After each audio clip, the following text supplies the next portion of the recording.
बिजली बड़ी स्प्लेंडरी चितंजलि तस्ता अंगांगी by भाविता मनंती विषयम नासामी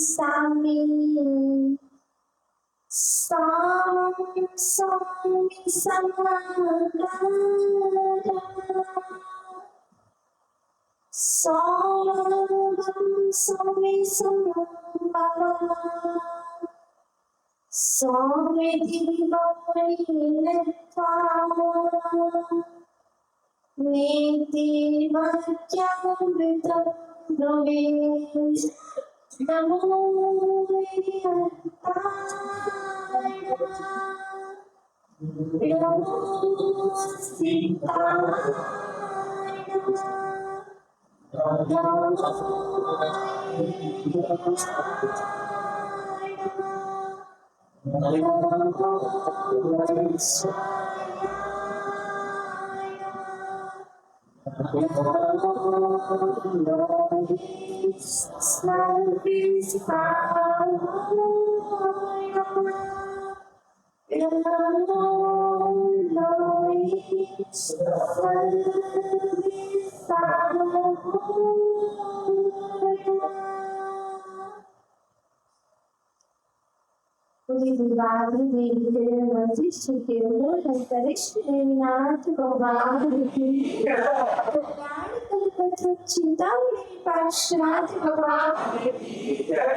Akamvani, Tirthankravani, Syatamvani, Guruvani, Tameva, Cheto, Tameva, Tameva, Mukantha, Agachito, Agachito, Agachito, Alu, Satyakali, Sundrame, करेंगे मानसिकवादी का विस्तार।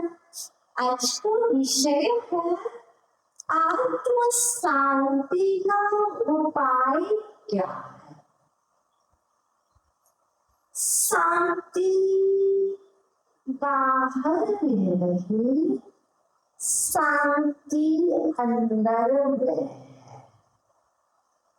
हम शांति की खोज में निकल रहे हैं।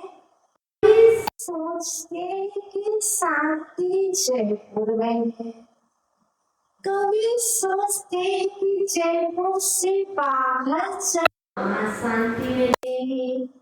कोई सोचता है कि निवाई में शांति है, निवाई वाले सोचते हैं जयपुर में शांति है, और हीरा पतवारी अंकित सोचते प्रकाश जी सोचते कि हिंदी भारत में शांति, और दिल्ली वाले सोचते कि दिल्ली में अशांति है, दिल्ली से बाहर जाओ तो शांति। वस्तुतः शांति जहाँ खोज रहे हैं शांति वहाँ है ही नहीं। शांति अपने अंदर में है।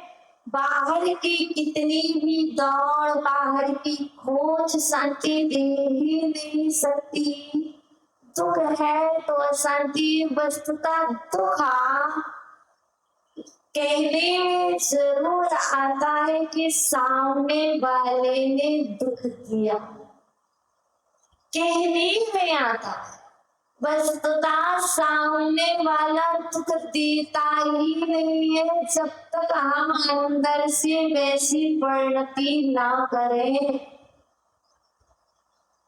आपने भला किया, आपने बुरा किया, वस्तुतः हमने पहले उस पर ध्यान दिया। आपने अच्छा बोला तो हमने सुना और हमें लगा कि इन्होंने हमारे विषय में अच्छा बोला, हमें शांति महसूस हुई, हमें आनंद आया। इन्होंने हमारे विषय में बुरा कहा, हमें बुरा लगा, हमारा मन शांत हुआ, हम दुखी हुए और हम क्या कर रहे, संकलेश किए जा रहे। वस्तुतः आचार्य भगवान ने यहाँ पर शांति भक्ति में स्पष्ट किया है, उपादान को मैं संभालूं, निमित्त तो मिलेंगे ही मिलेंगे। समझना तो आपको ही होगा, रोड ऐसा नहीं होगा कि रोड पर कंकड़ ना मिले, ऐसा नहीं होगा कि रोड पर चल रहे मार्ग में चल रहे कांच ना मिले, ऐसा नहीं होगा कि रोड पर चलते चलते आपको कांटे ना मिले। आज सोचे कि हमें रोड बिल्कुल सीधा मिल जाए, बहुत अच्छा, एक्सप्रेस हाईवे मिल जाए, नेशनल हाईवे पर चलना चाहिए, लेकिन मालूम है उसकी स्पीड कितनी होनी चाहिए। उसी तरह जीवन में यदि उतार चढ़ाव नहीं आएंगे तो हम सफल कैसे होंगे। हमारी परीक्षा के लिए, हमारी सफलता के लिए हमारे जीवन में उतार चढ़ाव बहुत अनिवार्य है। अब शांति का उपाय क्या है? समता, धैर्य, साहस, और ये संबल दे। कोई कोई कहता है संबल दो, संबल कोई कितना भी दे, जब तक हमारे अंतरंग में ही धैर्य नहीं है, हमारे अंतरंग में साहस नहीं है, साम भाव नहीं है, तो सामने वाला कितना भी संबल दे तो क्या हमें संबल महसूस होगा? हो ही नहीं सकता। कितना भी कोई कह दे मैं हूं ना, क्या लोग सिर्फ सुनना चाहते हैं? क्या कोई इतना कह दे, ये व्यवहार ज्ञान में लोग कोई इतना दे दे जब आप परेशान हो, मैं हूं ना, चिंता मत करो। सुशील आरामशी बैठे हुए जवाई से ये सिर्फ इतना ही कह दे, मैं हूं ना, चिंता मत करो, तो सामने वाले को क्या हो जाता, एक संबल मिल जाता है। यदि किसी का अशांत तो मन है और हम व्यवहार का जीवन यापन कर रहे हैं, निश्चय की यात्रा में जाना है, तो यदि व्यवहार में दो शब्द बोल दिए तो हानि क्या है? सब जीवों पर दया करूं मैं, पात्र दान सेवा। सब जीवों पर दया करूं मैं, पात्र दान सेवा। जब आपके अंतरंग में दया का भाव होगा तो कहीं जाकर ही आप ये शब्द बोल पाएंगे, मैं हूं ना। कब? राग में नहीं, द्वेष में नहीं, जब आपके अंतरंग में दया भाव हो। मंदिर जी में कोई कार्य छिड़ रहा है ना, कोई कार्य कर रहे ना, कैसे करो टेंशन मत करो, शांति बनाए रखो, मैं हूं ना। क्या इतना ही बोल दिया ना, तो इससे क्या होगा? जीवन में जो अशांत मन, क्लांत मन, दुखी हो रहा था वो क्या होगा? सामने वाले ने संबल दे दिया, और संबल दे दिया तो वो क्या हो गया? पॉजिटिव हो गया। जहां एक क्षण नेगेटिव हो रहा था, एक क्षण में मात्र इतना कहने से व्यक्ति पॉजिटिव हो जाता है। ये शांति का उपाय है। और शांति का उपाय क्या है? पहले तो धैर्य रखो, कुछ नहीं होगा, मुझे कुछ नहीं होगा। सामने वाले की अशुभ कहने से, गंदा बोलने से मुझे कोई प्रभाव नहीं पड़ता। मैं सामने वाला कुछ भी बोले मुझे कोई प्रभाव नहीं पड़ रहा है। याद करो पारसनाथ भगवान को। हमारे दर्शन करने का उद्देश्य सिर्फ मात्र इतना ही है। प्रत्येक मंदिर में ऐसा कोई मंदिर नहीं होगा विश्व का जैन मंदिर जिसमें पार्श्वनाथ भगवान की प्रतिमा ना हो, और ऐसा कोई मंदिर नहीं होगा विश्व का जिस मंदिर जी में शांतिनाथ भगवान की प्रतिमा, और ऐसा कोई मंदिर नहीं होगा विश्व में जैनिज्म का जिसमें आदिनाथ भगवान की प्रतिमा, और अंतिम तीर्थेश्वर महावीर भगवान की प्रतिमा ना हो। ये चार प्रतिमाएं तो मोस्टली सभी जिनालयों में होंगी, और हमारी भी और आपकी भी बचपन से तीर्थंकर के नाम, उनकी चिन्ह, उनका चरित्र, उनकी कथा, उनकी स्टोरी इसीलिए बताई गई है। सबसे ज्यादा उपसर्ग को सहने वाले पार्श्वनाथ स्वामी कमट उपसर्ग करता रहा, अर्थात जो शांति नहीं रखेगा, जो समता नहीं रखेगा, वह क्या होगा, उपसर्ग को जीतने, उपसर्ग को सहने वाला भगवान बनता है, और उपसर्ग को करने वाला कमट की तरह नीचे रोज। इसलिए अब आपके ऊपर है, जो उपसर्ग कर रहे हैं तो समझ गए वे कौन सी प्रकृति के जीव हैं, और जो उपसर्ग सह रहे हैं वह कौन सी प्रकृति के जीव हैं। तो हम पार्श्वनाथ के अनुयायी, हम आदिनाथ के अनुयायी हैं, हम महावीर भगवान के वंशज, और जो उनकी वंशज हैं तो हमारे अंदर में थोड़ी से तो गुण होंगे, पूरे ना सही, पूरे ना सही पर इतने से तो गुण होंगे। अर्थात आज कुछ होता है तो चींटी को यदि पैर से लग जाती है चोट तो क्या करते, नमोकार मंत्र सुनाते। क्यों? सब जीवों पर दया करो मैं पात्र दान सेवा। जब दया सभी पर की, चींटी मरी नहीं, चोट लगी, दया भाव आया, करुणा भाव आएगा, उसकी कान नहीं है, पर तुम्हारे अंदर में फिर भी क्या है, करुणा है, दया है, फिर भी आप क्या कर रहे हो, छोटा सा बच्चा। जो अपन छोटे होते थे तो क्या कहते थे, चींटी को नमोकार मंत्र सुनाओ, और हाथ में उठा करके चींटी मर रही उसको नमोकार मंत्र सुनाओ।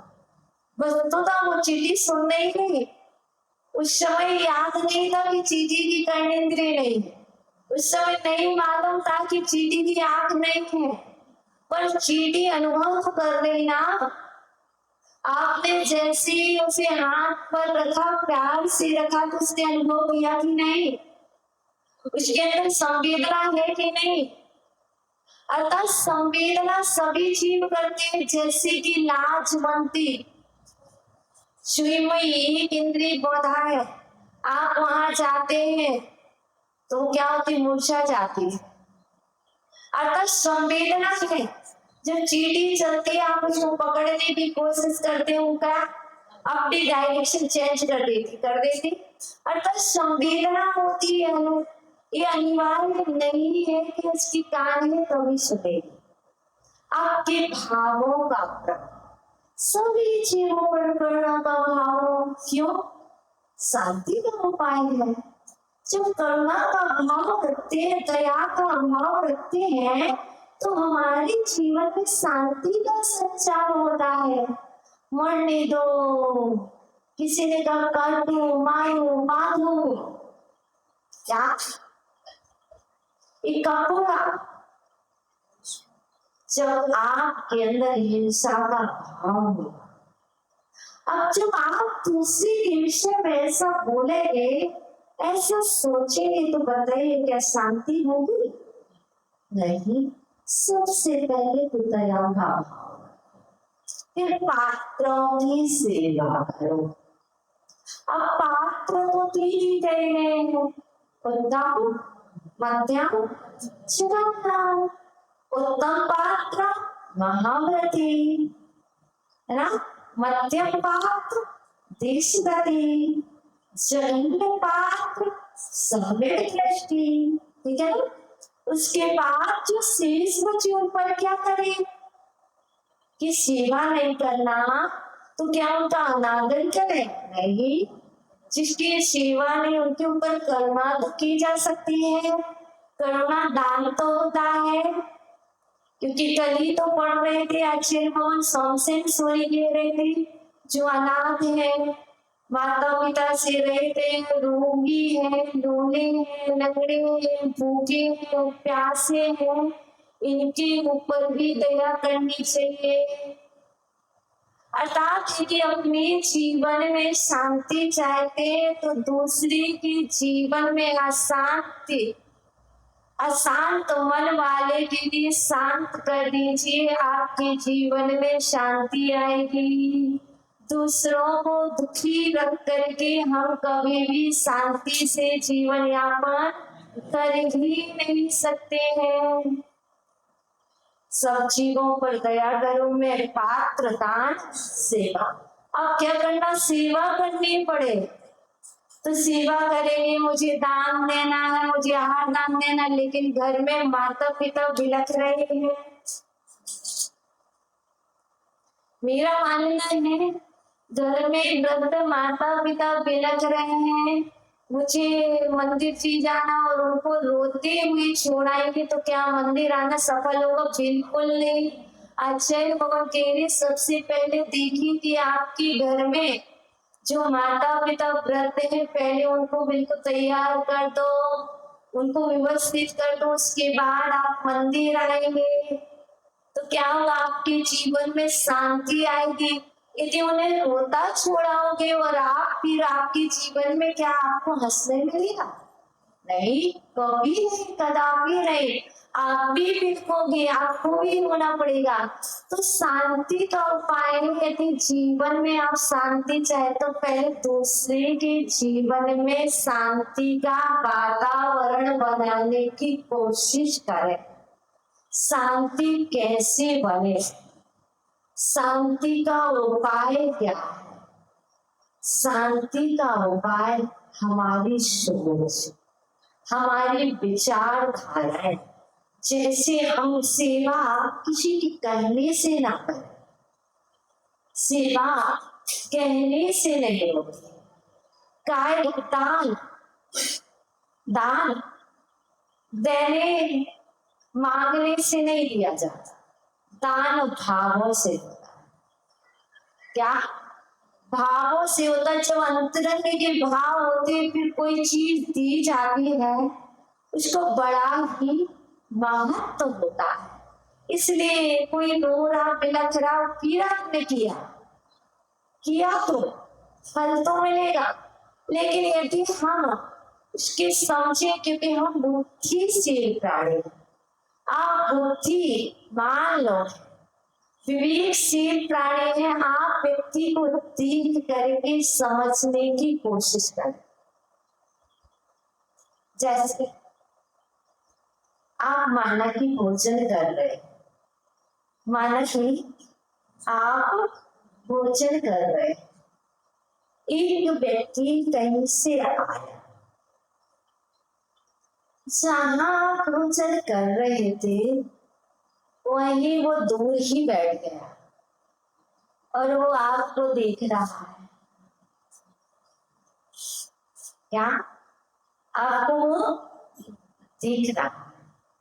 यदि आप थोड़े से बुद्धिमान है, थोड़े से समझदार है, तो आप क्या करेंगे?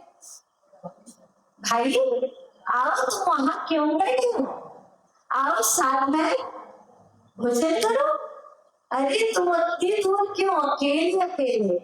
उसे भूख भी नहीं लगी थी और लगी भी थी, लेकिन आपके वचनों ने उसे संतुष्ट कर दिया। क्यों? आप भोजन करेंगे कमलेश जी? आप किसी के घर गए, क्यों? आप भोजन करेंगे? भूख लगी भी होगी तो भी आप क्या कह देंगे? नहीं, मैं संतुष्ट फ्री होकर के आया। पानी पिएंगे? नहीं, प्यास नहीं लगेगी। आपने पूछ लिया इतना ही काफी है। अर्थात ये व्यवहारिक धर्म होता है, शांति अंतरंग में चाहिए है, पर बाहर में भी शांति की वचन आवश्यक है, क्योंकि अपने जीवन में शांति बाद में है ही, पहले हमें दूसरे के जीवन में शांति देनी होगी। शांति का तीर बहाना होगा।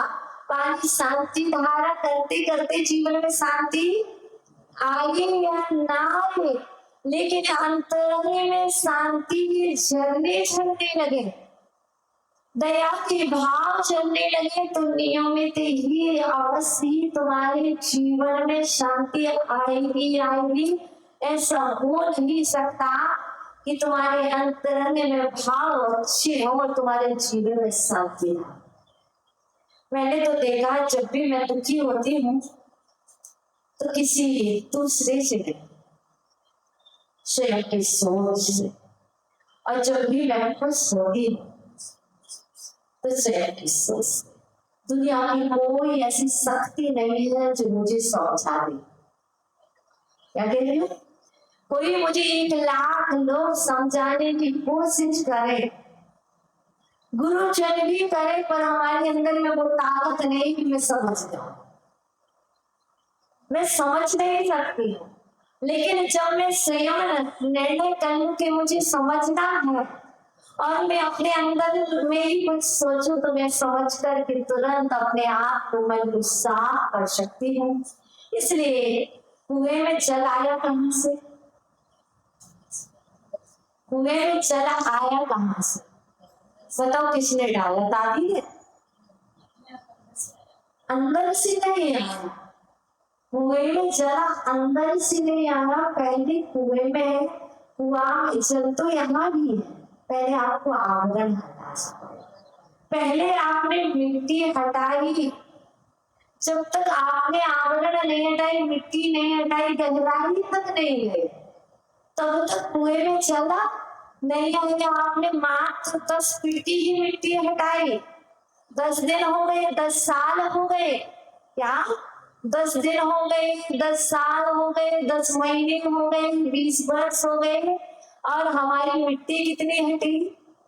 हमने 10 साल तक कंटिन्यू शांति धारा कर रहे। हमने आजीवन शांति धारा करवाने का संकल्प ले रखा है। देवेंद्र मामा जी, आजीवन शांति धारा का संकल्प है। क्या आजीवन शांति धारा करवाने से तुम्हारे जीवन में शांति आएगी? आजीवन तुम संकल्प लो कि हम अज्ञान की परतें डेली डेली हटाएंगे, एक एक परत डेली हटाते जाएंगे, तो क्या होगा? शांति अवश्य आएगी। लेकिन हम तो ये क्या चाह रहे हैं? दूसरी जगह ही चले जा रहे हैं। अर्थात कुएं की परतें हटाते हटाते हटाते हटाते क्या हुआ?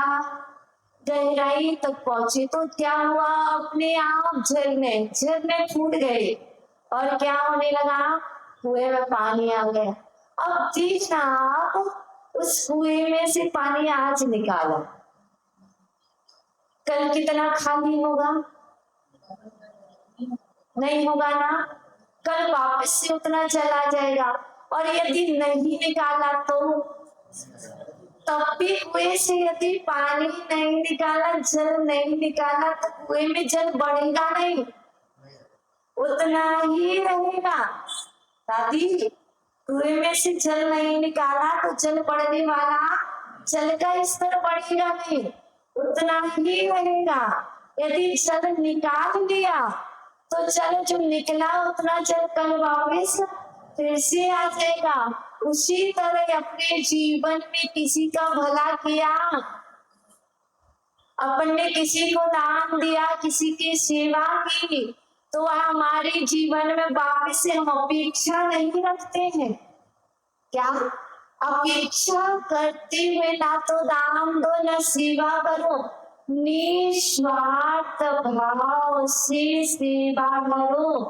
और निस्वार्थ भाव से सेवा करने वाले एक दिन सिद्ध भगवान बन जाते हैं, और जो स्वार्थ से सेवा करते हैं वह असिद्ध बने रहते हैं, वह सेवा फलदायी नहीं होती है। इसलिए शांति का उपाय है सबकी सेवा करो, मन से करो, निस्वार्थ। कैसे? निस्वार्थ, है ना। और कैसे पढ़ो? मैं ज्ञानी बन जाऊं, मैं ज्ञानी बन जाऊं। किस भाव से पढ़ रहे? मैं ज्ञानी बन जाऊं ताकि मैं उनको दिखाऊंगा एक दिन। उन्होंने मुझे ना एक दिन पीछे ना हराया था और कुछ बोला था, मैं ऐसा बन जाऊं उनको मैं दिखाता हूँ। नहीं, ऐसा नहीं पढ़ना।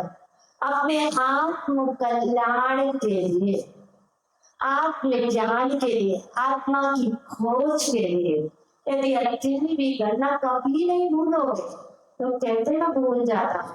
तो एक बार शांति से पढ़ो तो से कभी नहीं भूल सकते, कहीं नहीं भूल सकते। आप वैसे ही रहेंगे जैसे एक बच्चे को जो भी बोल दिया जाए वही याद रहेगा।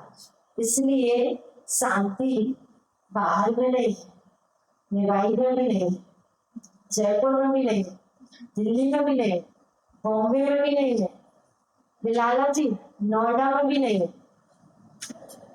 सोचो भी ना बेटे के पास चले जा तो वहां भी शांति नहीं है। मैंने सब जगह देख ली, सब जगह देख ली, सब जगह छान करके आगे 40-50 किलोमीटर चल लिया अभी तक, और सारे चलने के बाद देखा कि शांति कहीं नहीं है। शांति तो अंतर में है। बनो पद वाले कह रहे कि हमारे यहाँ शांति, और हमने कहा कहीं भी शांति नहीं नजर आ रही। शांति तो मेरे अंदर में आ रही। और शांति का उपाय जिसके देखिएगा, एक बात पूछना चाहूंगी, पूजा कितने लोग करते हैं?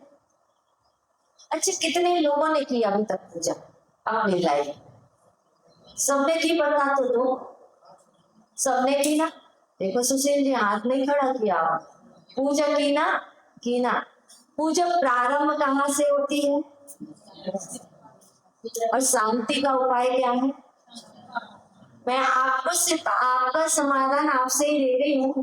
पूजा विनय पाठ से प्रारंभ होती है। जिसके जीवन में विनय होती है उसके जीवन में, अब विनय पाठ से पूजन होगी और पूजन का समापन कहाँ होगा? शांति पाठ से होगा कि नहीं?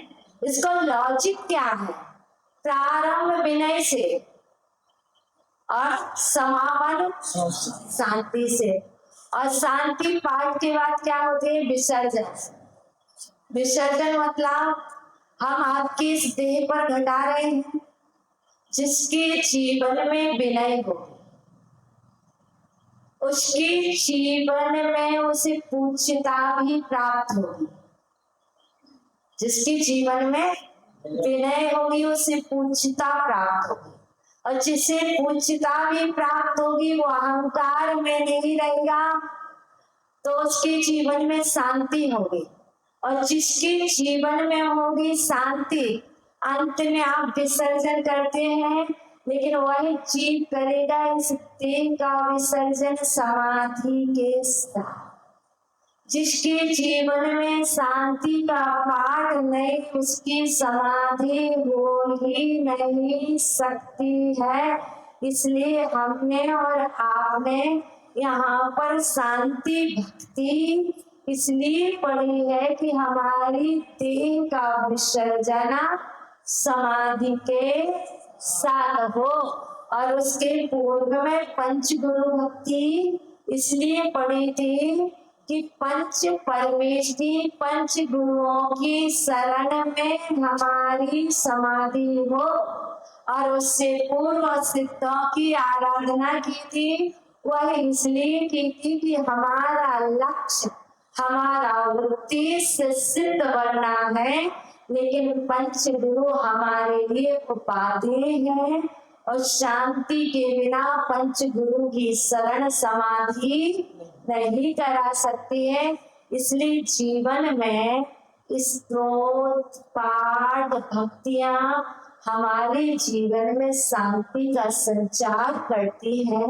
इसलिए कभी कभी नई नई स्तुति, नई नई पाठ जो हम रूटीन में पढ़ते हैं वो हमें याद होते तो हमारे भाव नहीं लग पाते, और जब कभी हम नई नई पढ़ते तो हम पुस्तक पर भी ध्यान देते हैं, शब्दों पर भी देते हैं, तो हमारे जीवन में नया शांति का संचार वो करता है। इसीलिए आप प्रतिदिन नई नई पूजा खोजा करें। जैसे नए नए व्यंजन आपको पसंद आते हैं, वैसे नई नई पूजन भी आपको, पूजन में भी व्यंजन है, पूजन में भी स्वर है। बिना स्वर और बिना व्यंजन के पूजन कैसे? क्या बिना स्वर और बिना व्यंजन के पूजन कैसे? और जिसमें स्वर और व्यंजन होते हैं वही तो पूजा वो करती है। तो आपके जीवन में अच्छे स्वर, अच्छी व्यंजन रहे तो आपकी कोई पूजा शांति के साथ हो, आपके जीवन का समापन शांति के साथ हो, आपका समाधि हो। लास्ट में सिर्फ एक चीज बोलो, जल में आए। जल कैसा होता है? जल ऐसा होता ना, बहता हुआ। जल में आए, थल में आए या नभ में आए। जल में आए, थल में आए। अब या तो जल नीचे कुआं में भी है ना? जल में आए, थल में आए या नभ में आए। कौन कौन? मृत्यु। जल में आए, थल में आए या नभ में आए। बोलिए, जल में आए, थल में आए, कौन ने बताए? बोलो, कौन ने बताए? किसका कहा? कौन ने बताए? किसका अंतिम समय कहाँ है? इसमें नहीं पिलाला जी। कौन ने बताए? किसका अंतिम समय कहाँ है? याद करो, वो याद करो फ्लाइट ड्रेस अनुदान, वो याद करो पनडुब्बी। याद आ रही ना? तो वही बात है, जल में आए, थल में आए या नभ में आए। वो हॉस्पिटल याद करो, वो हॉस्पिटल याद करो। या नभ में आए, कौन ने बताए? किसका अंतिम समय कहाँ है? याद हो गया? क्या याद होगा? जल में आए, थल में आए या नभ में आए। कौन ने बताए? किसका अंतिम समय कहाँ? इसका आंसर दे रहे हैं और मांग रहे हैं भगवान जी से। जब भी आए, जहाँ भी आए, जब भी आए, जहाँ भी आए, सिर पर गुरु करे हो। जब भी आए, जहाँ भी आए, सिर पर गुरु करे हो। मेरा अंतिम समाधि शांति का उपाय, शांति का उपाय है जब भी आए, जहाँ भी आए, सिर पर गुरु करो मेरा अंतिम समाधि। जिसके ऊपर गुरु का कर है, उसे डरने की क्या बात है। अर्थात आप अपने जीवन में नैनाथ भगवान का छाया और प्रभु छाया प्लस गुरु छाया बनाए रखना, विनय मत छोड़ना। आपके जीवन में शांति का संचार होगा और शांति का संचार होगा तो नियम से आपकी समाधि होगी। तो आओ, शांति के लिए क्षमा भी एक उपाय है, प्रतिक्रमण भी शांति का उपाय है। तो अभय मुद्रा बनाओ, अभय को मानो। क्या अभय तुम्हारे कौन? जो अभय का दान दे। तो चलो ऐसे बनाओ। मैं सभी जीवों को चाहता हूँ, सभी जीव मुझे चाहते, मेरी सभी जीवों से मित्रता है, किसी से भी भेदभाव नहीं है।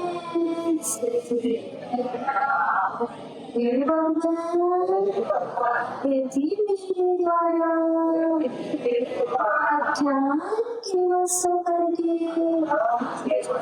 अहंकार के वश करके